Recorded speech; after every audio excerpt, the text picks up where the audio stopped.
এই যে ইঞ্জিন, তো এই ইঞ্জিনটা আসলে 4 সিলিন্ডারের ইঞ্জিন। যেমন এখানে একটা, দুটো, তিনটা, চারটা, তেলের লাইন দিয়ে দেখলাম এখানে সিলিন্ডার 4টা আছে।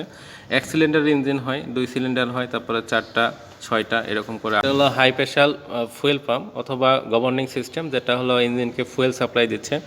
এটা কিন্তু এই যে আমাদের ট্যাঙ্ক থেকে লাইনটা আসছে, আর এর আউটটা বের হয়ে প্রত্যেকটা এই যে নজল প্লাঞ্জারের মাধ্যমে চলে যাচ্ছে আমাদের। আর এটা যদি কোনো সময় হাওয়া ঢুকে যায় ট্যাঙ্কিতে, তখন কিন্তু এখানে পাম্পিং করার মাধ্যমে সেই হাওয়াটা রিমুভ করা যায়। এই যে ইঞ্জিনটি, এটা কিন্তু ওয়াটার কুল ইঞ্জিন, সেই জন্য ইঞ্জিনে যে এখানে পানি দেওয়ার ব্যবস্থা আছে, এবং পানিটা এখানে সাইক্লিং হওয়ার জন্য একটা রেডিয়েটর থাকে যাতে ঠান্ডা হতে পারে। তো এখানে এই পানিটা না দিলে কিন্তু ইঞ্জিন চালালে ইঞ্জিন নষ্ট হয়ে যায়। আর এই পথটা হলো লুব্রিকেটিং অয়েল বা মোবিল দেওয়ার জন্য। আর মোবিলটা চেক করার জন্য এখানে স্টিক আছে, যেটা দিয়ে আমরা লুব্রিকেটিংয়ের মান ঠিক আছে কিনা, পরিমাণ ঠিক আছে কিনা এটা চেক করা যায়। এই যে এটা কিন্তু ইঞ্জিনের পাওয়ার আমরা যেটা বলি, বা এটা ইঞ্জিন সুইচ, এটা দ্বারা ইঞ্জিনকে কন্ট্রোল করা হচ্ছে। এটা যদি এখানে থাকে অফ হয়ে যাবে। আর এটা যখন এটা অন করার জন্য কিছু পজিশন টেনে রাখতে হবে, তারপর ইঞ্জিনের স্পিড বাড়ানোর জন্য বা করে আরও বেশি টান লাগবে। আর এটা এখানে সিস্টেমেটিক্যালভাবে একটা ইলেকট্রিক্যাল সুইচ দ্বারা এটা নিয়ন্ত্রণ করা হচ্ছে, এই 12 ভোল্ট একটা সিস্টেমে, যেহেতু এটা অটো করা আছে এই জন্য আর কি।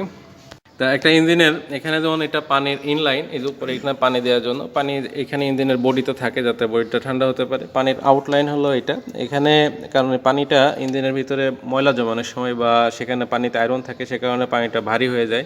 এই পানিটা মাঝে সাথে বের করে দিতে হয় যাতে ইঞ্জিনের ওই এটা পরিষ্কার থাকে আর কি। অল্টারনেটর, তো অল্টারনেটরের দুটো প্রধান অংশ, একটা হলো ইঞ্জিন, যেটা হলো প্রাইম মুভার আর কি। তো ইঞ্জিন দিয়ে এখানে জেনারেটরকে ঘোরানো হচ্ছে, আর একটা হলো জেনারেটর। তো এখানে এই যে জেনারেটরটি একটি অল্টারনেটরকে আমরা অনেকে জেনারেটর বলে থাকি বা ডাইনামো বলে থাকি। অল্টারনেটরটাই সবচেয়ে ভালো নাম। তো অল্টারনেটরের প্রধান দুটো অংশ, একটা হলো প্রাইম মুভার আর একটা হলো জেনারেটর। প্রাইম মুভার হলো যার দিয়ে জেনারেটরটা চালানো হয়, সেটা হলো প্রাইম মুভার। এখানে ডিজেল ইঞ্জিনটা প্রাইম মুভার, আর এই পাশে সরাসরি জেনারেটরটা আছে, এটাই হলো মূল জেনারেটর। এখানে প্রশ্ন থাকতে পারে যে আমরা কত কিলোওয়াট জেনারেটরের সাথে কত পাওয়ারের ইঞ্জিন আমরা লাগাবো। তো এখানে যে জেনারেটরটা আছে এটা হলো 24 কিলোওয়াটের একটি জেনারেটর। তো এই 24 কিলোওয়াটের একটি জেনারেটরকে চালানো হচ্ছে এখানে 30 কিলোওয়াটের একটি ইঞ্জিন দ্বারা। এটা হলো একটা জেনারেটরের কন্ট্রোল প্যানেল। তো কন্ট্রোল প্যানেলের মধ্যে আমরা যেটা দেখতে পাচ্ছি, 3টা অ্যামিটার রয়েছে, 3টা ফেজের কারেন্ট দেখার জন্য, একটা ফ্রিকোয়েন্সি মিটার রয়েছে, আর এখানে একটা ভোল্ট মিটার আছে। সেই ভোল্ট দিয়ে আমরা লাইন ভোল্টেজ এবং ফেজ ভোল্টেজ উভয় দেখতে পারবো। সিলেক্টর সুইচ দিয়ে চেঞ্জ করতে হবে।